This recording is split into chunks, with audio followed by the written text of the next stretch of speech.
Yo, salut tout le monde, ça fait qui est à l'appareil, j'espère que vous allez bien. Aujourd'hui on se retrouve pour une nouvelle vidéo manga et on va faire un top 5 des meilleurs mangas de tous les temps. Et oui les potes.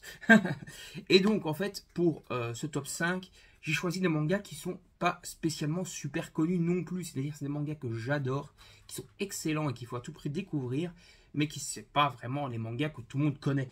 Par exemple, vous aurez pas, je vous prends un exemple, hein, dans le top il n'y aura pas de One Piece, de Bleach, ou encore de Death Note, parce que c'est des mangas super connus que tout le monde connaît. Et donc oui, ils sont très bons, ils sont excellents, ils font même partie des meilleurs mangas de tous les temps. Mais ici, le but de la vidéo et le but de la chaîne, c'est aussi de vous faire découvrir des trucs, des pépites qui ne sont pas spécialement connus. Donc commençons avec ce cinquième de ce top, qui est donc le moins bon de ce top, mais qui est bon quand même s'il ne serait pas dans ce top. C'est le manga Flare. Donc là, c'est Flare Zero, il y a la suite qui s'appelle Flare Livillium. Et donc c'est quoi? C'est un manga italien, un manga d'heroic fantasy, plutôt sympa, plutôt bien narré. Donc on a l'après-quel en 2 tomes qui est Flare Zero, puis on a le manga complet Flare Livillium en 4 tomes. 3 tomes actuellement sortis chez nous aux éditions H2T. C'est un manga de Salvatore Nives, donc bien comme je vous le disais, un manga italien. Le dessin est vraiment super qualitatif. Et franchement, c'est une petite pépite en manga court que je vous invite à découvrir si ce n'est pas déjà fait. Et si vous voulez un petit manga rafraîchissant qui vient d'une autre contrée, donc de l'Italie, voilà, n'hésitez pas à sauter dessus. C'est un très très bon manga. Donc voilà pour la 5e position de ce top. En position 4, nous avons le manga Levius. Levius qui a également un animé dont la saison adapte d'ailleurs les 3 tomes, parce qu'on a le Levius classique qui fait 3 tomes, et après on a Levius S qui fait 8 tomes, je crois, si je dis pas de conneries. Mais là, on parle de Levius classique, qui est donc un manga très sympa. Donc vous avez également l'anime qui est très cool, qui a une autre forme de dessin que le manga, parce que le manga, justement, c'est aussi ça qui fait son charme, c'est que le dessin est franchement très très particulier. Et ça, c'est franchement très cool. Vous avez vraiment un dessin. On a parfois l'impression de regarder des tableaux. C'est un dessin vraiment super beau. Autre différence du manga Levius, il se lit dans le sens de lecture française. C'est l'auteur qui a voulu ça. Donc voilà, c'est un manga, je crois, coréen, si je dis pas de conneries. Je dis peut-être des conneries, donc reprenez-moi si je dis des conneries. Mais en tout cas, l'histoire est très cool.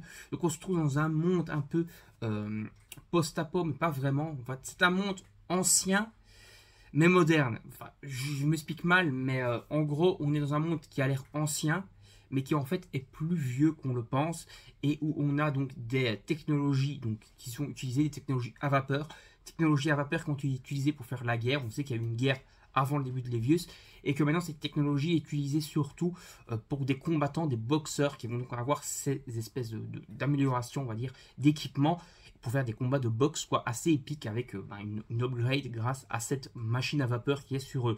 Et c'est vraiment, ça donne place à des combats épiques, ça donne place à des retournements de situation, l'histoire est cool, le personnage est attachant.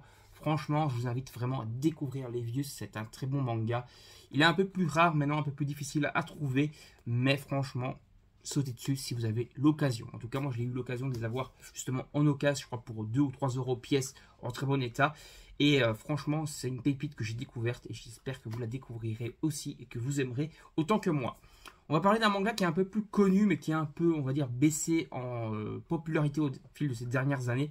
Il y a eu un regain de popularité il y a quelques années avec un anime qui était sorti dessus. Vous voyez peut-être de quoi je peux parler du coup. Et maintenant, c'est un peu retombé, un peu le soufflet de la hype. Mais le manga, c'est le manga Parasite. Le manga Parasite qui est un vieux manga, il y a plus de 30 ans le manga. Mais il est excellent toujours aujourd'hui. On se trouve du coup avec un dessin bien sûr vintage, mais qui est franchement de toute beauté. Le dessin et surtout le scénario est vraiment excellent. Et il va nous apprendre un peu plus donc sur ce lore, donc le lore des parasites. Voilà, on apprend un peu plus également sur les humains. Donc le racisme et tout, beaucoup de trucs sont en fait traités là-dedans. Le racisme en fait vers les parasites, un peu le racisme ce qu'il y a maintenant. Donc même à l'époque donc il y en avait, mais là il était un peu en avance sur son temps, on va dire, donc dans les années 90, 90. La cohabitation du coup entre le parasite et Shinchiki, le personnage principal, des pouvoirs, des combats assez épiques. Il va avoir franchement en fait un gros mélange de plein de choses et qui va nous apprendre un peu plus et nous apprendre un peu plus également sur la vie et sur les humains et sur comment on réagirait si une nouvelle race entre guillemets supérieure à nous pourrait apparaître et pourrait nous menacer, comment les humains réagiraient, etc. Et c'est franchement excellent. Il y a un peu de gore, il y a un peu d'action, il y a des trucs qui font réfléchir, il y a franchement de tout dans ce manga. Donc voilà, dans la Perfect Edition de Glénat, il n'y a que 8 tomes. Dans l'édition normale, je pense qu'il y avait 10 tomes ou 12 tomes, je crois que c'était 10 tomes. Donc n'hésitez pas à vous procurer Parasite dans cette édition Perfect qui est vraiment de toute beauté. C'est des tomes de plus de 200, de près de 280 pages. Et franchement, l'histoire est juste magnifique, excellente. Et si vous voulez avoir cette histoire-là dans un monde un peu plus moderne, donc technologie plus moderne, et également donc, des dessins et des graphismes entre guillemets plus modernes, procurez-vous l'animé Parasite qui fait 24 épisodes et qui est également excellent. Normalement, il est disponible position Black Box, ça coûte que 15 € pour les 24 épisodes. Donc n'hésitez pas à aller vous procurer l'animé, vous ne serez pas déçus non plus.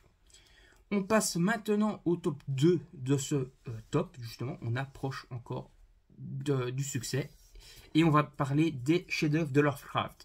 Donc, les chefs-d'œuvre de Lovecraft, j'ai pris ici dans l'abîme du temps, mais je parle de tous les chefs-d'œuvre de Lovecraft en règle générale. Moi, j'ai mis un petit bloc dans ma tête. Voilà, au dessin, c'est Gutanabe. Donc, Gutanabe qui nous fait des dingueries de dessins avec des doubles pages et même des pages normales qui sont juste excellents, avec une bonne grosse gestion du noir et du côté sombre, ce qui va très très bien à Lovecraft. Donc Lovecraft, H.P. Lovecraft qui avait écrit des romans il y a de cela un paquet d'années, hein, donc c'était dans les années 30 je crois. Il est mort sans un sou parce que ses romans ne se vendaient pas, et après son décès, ses romans ont eu un gros regain, un gros gain d'intérêt, et maintenant il est super connu alors qu'il est mort. Voilà, il est mort sans un sou et tout, ses romans il n'a pas pu en vivre de son vivant. Et donc les histoires de Lovecraft sont très sombres, très dark, avec donc Cthulhu, etc. Donc des côtés un peu avec des sectes, avec des démons, voilà, plutôt un côté démonologique qui est très présent dans Lovecraft, qui est très bien retranscrit par Gutanabe dans les chefs-d'œuvre de Lovecraft. Et voilà, ces mangas de plus, de par leur qualité de dessin, de par leur qualité de scénario, qui sont quand même d'un gros nom, inspirés du scénario d'un gros nom des romans du siècle dernier. Donc voilà, là on a franchement tout ça qui est en plus habillé par des éditions maintenant super qualitatives avec des espèces de couvertures en cuir comme ça qui sont vraiment de toute beauté. Franchement, si vous avez encore l'occasion de les trouver, parce que je sais qu'ils deviennent un peu plus rares, n'hésitez pas à foncer sur les chefs-d'œuvre de Lovecraft. C'est juste une dinguerie atomique. Tout à fait. Et on passe maintenant au premier top, au top 1 de cette série. Donc il y a une série qui est pas spécialement connue encore de nos jours, qui l'est quand même, hein, oui. Et surtout que maintenant, il y a un petit retour de cette série chez Kurokawa, avec des tomes à 3 €. C'est la série Satan 666, fait par Sheiichi Kishimoto. Alors Sheiichi Kishimoto, qui est donc le frère jumeau de Masashi Kishimoto. On retrouve donc du dessin à peu près similaire parfois à Naruto. Tout simplement parce que c'est son frérot qui dessine. Et donc, il dessine super bien, tout simplement. On a donc un très bon dessin. On a un scénario de shonen, mais à l'ancienne, mais très bien foutu, très bien narré. Les arcs sont assez épiques, assez denses aussi. Voilà, il y a pas mal de trucs qui se passent. On a une série qui est en 19 tomes, donc pas non plus une folie de série super longue, et pourtant il se passe plein de trucs dedans. On n'a jamais de trucs, de tomes un peu osef qui servent un peu à rien. On n'a que des tomes vraiment très intéressants qui nous font apprendre beaucoup plus sur le personnage. Et voilà, on a des combats épiques, on a des affrontements, on a des démons. On a en fait une grosse histoire qui tourne autour des démons, etc. Et cette histoire qui pourrait sembler classique à premier abord, parce que des histoires avec des démons, etc., maintenant il y en a un peu à toutes les sauces. Et pourtant, cette histoire est très bien ficelée, très bien narrée. Des combats épiques, des arcs, des retournements de situation, une ellipse de temps comme dans Naruto qui permet un peu de voir après l'évolution des personnages. Et ça, c'est juste très très bon, c'est juste très sympa, c'est juste excellent. Donc voilà, c'est encore une fois un manga que je vous conseille. Profitez de la nouvelle réédition de Kurokawa où les premiers tomes, les 3 premiers tomes sont qu'à 3 ou 4 € et sautez dessus quoi. Voilà, c'est une valeur sûre, c'est un excellent shonen de la vieille époque, ça date quand même du début 2000. Voilà, ce manga là, il s'est terminé je crois en 2007 ou 2008.